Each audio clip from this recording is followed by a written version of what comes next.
Big City Fun and Guns? It's NES Works episode 78. I'm a nobody. This week's two games wouldn't seem to have much in common at first, but both represent two very different takes on the same fundamental concept: Japanese developers trying to crack the mysterious nut that is the US market. We've already seen a fair few games created specifically for the US market, and then of course there are all those anime localizations that Bandai keeps bowdlerizing. But this week's pairing really encapsulates the efforts of Famicom developers to appeal to Americans.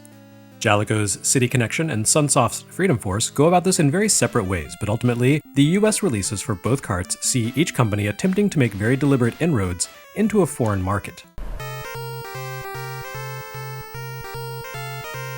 With City Connection, Jaleco took a decidedly traditional approach. That is, take an old arcade game, convert it to NES, then tweak it just enough that maybe American kids would like it too.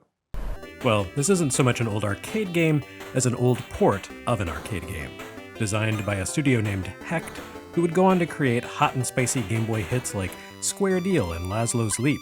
City Connection made its coin-op debut in the summer of 1985. The Famicom conversion arrived a few months later, evidently courtesy of a little-known developer called Axes Art Amuse, or maybe by Tosei. In any case, it was a quick turnaround for a very solid conversion. And it clearly made an impression on many Famicom fans, to the point where the holding company that has bought up the rights to much of Jaleco's back catalog operates under the name City Connection International, due to its founders' love for the game. City Connection found its way to American arcades under the name Cruisin', but it made less of an impression here. For whatever reason though, Jaleco seems to have decided that now, April 1988, is the time for Western console gamers to finally enjoy the game's home conversion. I suppose you can understand why Jaleco would make its entry into the US market with this particular game. It was easily one of their stronger offerings to date. Jaleco was a fairly early adopter of the Famicom platform, but their early releases largely fell into that category of simplistic in-ROM titles that are mostly known as the games every NES fan skims through in their survey of a complete NES emulator ROM pack and bails on after 15 seconds. Jaleco's early games tended to be simplistic and often ugly arcade ports, and games like Formation Z and Argus didn't even have funny names like Nuts and Milk to catch the attention of immature American teens.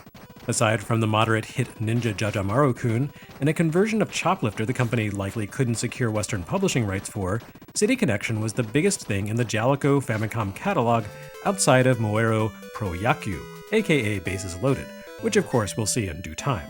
So regardless of the fact that this is a Famicom cartridge that predates the release of Super Mario Bros., something we'll be seeing less and less of as we move further into 1988, Jaleco decided to go for it with this. And you know, it's not bad. It's awfully simplistic for a 1988 release, sure, but as we just saw with ice hockey, it's not necessarily a bad thing. I certainly wouldn't classify City Connection in the same tier of gaming greatness as ice hockey, but neither is this some bottom-of-the-barrel filth scraped out in desperation.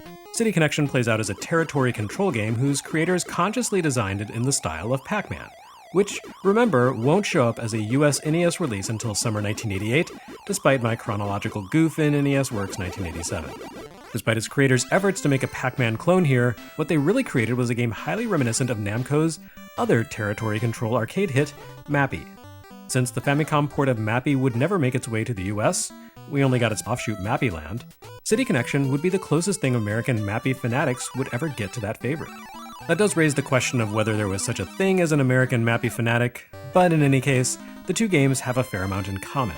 City Connection plays as an infinitely looping side-scrolling platform game in which your goal is to claim every last bit of road by changing its color, which of course you accomplish by driving over every last bit of highway. That's right, highway. Rather than control a cute little mascot character, City Connection puts you behind the steering wheel of a cute little mascot car. In this case, you drive the absolutely adorable Honda City, a subcompact Japanese hatchback that looked like a full-size penny racer. Since you control a car streaking down the highway, this means that, as in Pac-Man, you never stop. Your city is always in motion. It also explains the game's title. Yes, you're driving through a succession of famous cities, including New York, Paris, London, Tokyo, and something that's possibly meant to be, Geneva or something, but you're also driving through these cities in a city. I can't seem to find any indication that this was an official promo between Jaleco and Honda. There are no vintage ads or articles to that effect, even that I can locate on Japanese sites. So this may just be one of those cases of video games of the 80s cheerfully steamrolling the notion of intellectual property rights, last seen with Contra. It's not like this is a game that's at all shy about wearing its influences on its sleeve. After all, this is a game built on a blatant appropriation of the concepts behind Mappy and Pac-Man, and which lifted the appearance of Honda's cozy little subcompact auto. And it's not like the idea of a cute little car wreaking havoc on an international crime spree while being pursued by a host of ineffectual cops was wholly unheard of. One of the most memorable car chases in the history of cinema appeared in Hayao Miyazaki's directorial debut, Lupin III, The Castle of Cagliostro, where international criminal Lupin Arsène III and his sidekick Jigen raced around different levels of a treacherous European mountain road in a bright yellow Fiat 500, dodging road hazards and gunfire from a team of hired goons. City Connection feels like a deliberate riff on that sequence, with the import Fiat replaced, of course, by a domestic equivalent, and the multi-tiered mountain roads replaced by multi-tiered city highways. Lest you think this is some spurious connection that I just came up with, consider that the city's driver is a young woman named Clarice, as in Clarice, the young captive bride rescued by Lupin in Castle of Cagliostro. One presumes she went on to be inspired by her hero's rakish ways and took up the torch of international criminal activities for herself, though exactly what Clarice hopes to accomplish here by painting roads different colors is unclear. In any case, the cops are quite unhappy about it and chase her around the highway with the aim of putting an end to her marauding ways. The police cars take on a different appearance depending on the city under siege, which is a nice touch, but they all behave more or less the same. They drive around sort of aimlessly, posing a threat more from their mere presence as Clarice careens around the road sans brakes than due to any devious tactics on their own part. And as in Mappy, Clarice can collect projectiles that stun enemies and take them out of the action momentarily. In this case, those projectiles take the form of oil cans. You collect cans along the road, then toss them at cops. A successful hit will cause a police car to spin out of control, allowing you to bump them off the road. They appear to respawn infinitely, but you earn points for a successful bump, and isn't that what arcade-style action is all about in the end? Of course, the real danger in City Connection isn't the cops. In keeping with the overall Mappy vibes, Clarice's greatest nemesis is a cat. Not a crime boss cat, just a cat. For some reason, there's a cat that seems to pay no heed to its well-being and simply stands around on the road, waiting to be hit as it waves a flag. Smash into the cat and you lose a life, and so presumably does the cat, which goes flying off into the distance as a sad melody plays.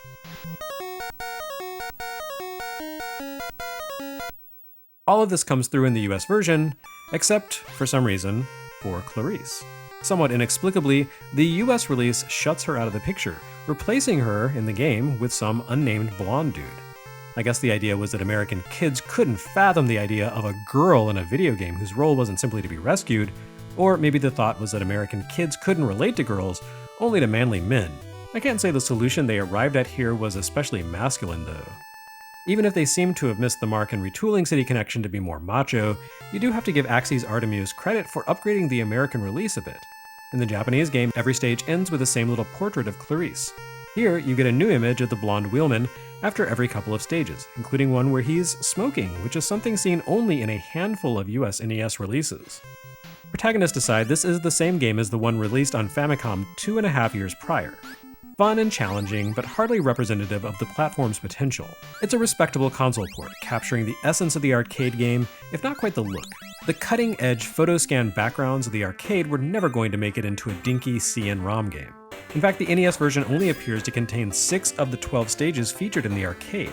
Once you complete stage 6, the levels simply loop their backgrounds at a higher difficulty level. Not that I imagine a whole lot of people ever made it that far. City Connection is a pretty tough game, fast-paced and unrelenting. There's a certain rhythm to the gameplay, and once you get a handle on it, you can make it pretty far. But after a few stages, you really need to master the ability to make leaps to higher levels and pull off mid-air reversals, which proves to be challenging due to the slightly mushy NES controls.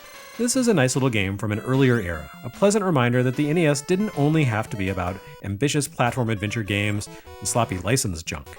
And it's also a sign of things to come, as publishers would increasingly inflict superficial changes on American releases of Japanese games in order to better fit their idea of what a foreign audience would want, or to disguise their origins for a xenophobic market. At the other extreme of the campaign to make American kids love Japanese games, we have Freedom Force. As a Sunsoft creation, this is, so far as I'm aware, the first ever collaborative venture between a Japanese and American studio to create a game specifically tailored for US audiences. You can tell Freedom Force was designed for US audiences because it's a light gun game. GUMSHOE was the first US exclusive Zapper release, followed a year later by Gotcha the Sport.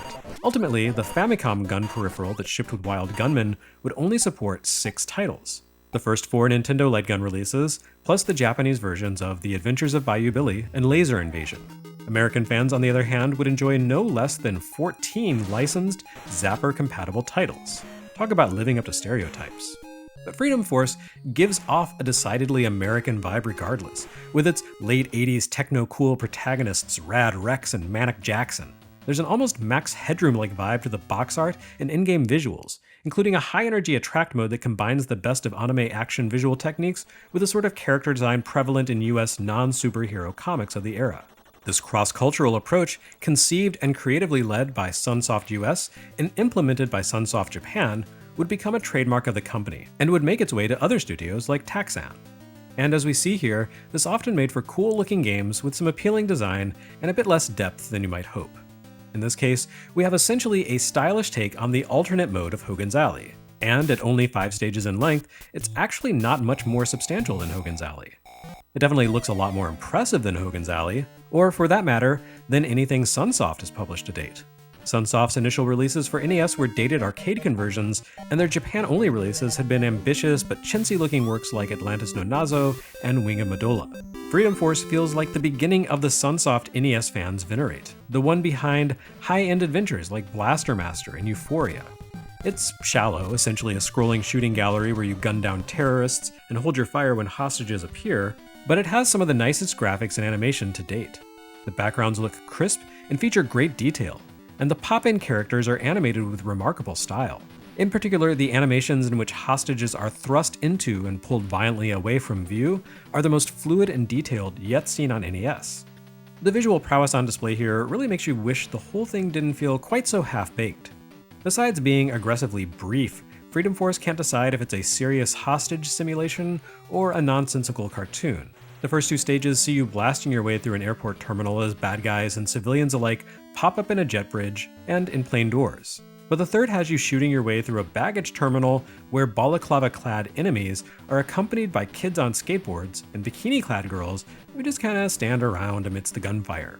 Stage 4 pits you against a bunch of ninja with rocket launchers, which sounds awesome, but at the same time their given motive for their actions is that they want to see themselves on television. And the final stage is a face-off with the not-so-nefarious Eugene Extreme, the mastermind behind everything apparently. Eugene pops up holding hostages from time to time, but ultimately you're not really meant to defeat him directly. Rather, you gun down his lackeys until the building he's holed up in collapses.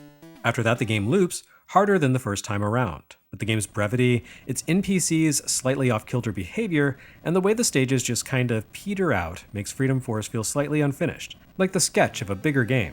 It can also be frustrating that you reload by firing at an icon in the bottom right of the screen, but you can only reload when the icon decides to show up. And if you run out of ammo, you're basically dead. There's no way to reload without a round in your chamber. Still, despite its shortcomings, Freedom Force is a well-made if extremely short gun game. The latter stages get pretty difficult and you only have a single life, so actually reaching the end of that 5th stage can be quite a challenge even on easy mode. Mostly though, this feels like the beginning of Sunsoft's move to become a top developer. It's also the first real instance of the angular NES cool visual style that would become a fixture of games that attempted to tread the line between Japanese teen manga and American comics, which doesn't necessarily make Freedom Force a major part of NES history, but it is at least a step toward the platform's peak era.